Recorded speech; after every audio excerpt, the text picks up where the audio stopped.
എന്ത് എല്ലാവരും വോട്ട് നോട്ടയ്ക്ക് കൊടുത്ത പോലെ ഇരിക്കുന്നു. എന്ത് വിധി ഇത്, വല്ലാത്ത ചതീത്. വോട്ട് നോട്ടയ്ക്ക് കൊടുത്താലും കുഴപ്പമില്ലായിരുന്നു. അളിയന്റെ വോട്ട് കള്ളകട്ടെ, അത് പാർക്ക് പോയെന്നല്ല അളിയൻ അറിയാത്ത അവസ്ഥയായിട്ട്. ഒന്ന് കുന്നുകുഴിയിലേക്ക് പോവാം. തിരുവനന്തപുരത്ത് കുന്നുകുഴി, അവിടെ കള്ളവോട്ട് നടന്നു എന്നൊരു പരാതി വരുന്നു. ഇപ്പോൾ സലീം മാലിക് നമുക്ക് ചേരും. അതിന് മുമ്പ് നമുക്ക് ആ പരാതിയെക്കുറിച്ച് ഒരു അഭിപ്രായം വന്നിട്ടുണ്ട്, അത് ആദ്യം കേൾക്കാം. വന്നപ്പം ഓൾറെഡി ആരോ എൻ്റെ ഇത് വോട്ട് ഇട്ടിരിക്കണം. അപ്പം എന്താണെന്നുള്ള കാര്യം മാത്രമേ ചോദിച്ചുള്ളൂ. അപ്പോൾ വേറെ ഒരു ഓപ്ഷൻ വഴി കൂടെ വോട്ട് ചെയ്തിട്ടുണ്ട്. സാറ്റിസ്ഫൈഡ് അല്ല, മിഷനിൽ ചെയ്യുന്ന ഒരു സാറ്റിസ്ഫൈഡ് അല്ല.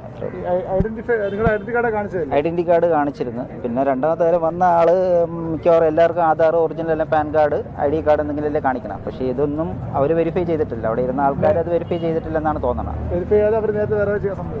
അത് അവരോട് ചോദിക്കണം. എല്ലാ പ്രാവശ്യവും ഇവിടെ തന്നെ വീട് ഇപ്പം തൊട്ടടുത്തുള്ള കുടുംബ റെസ്റ്റോറൻറ്റ്. വേറെ ഒന്നുമില്ല, പരാതിയൊന്നും.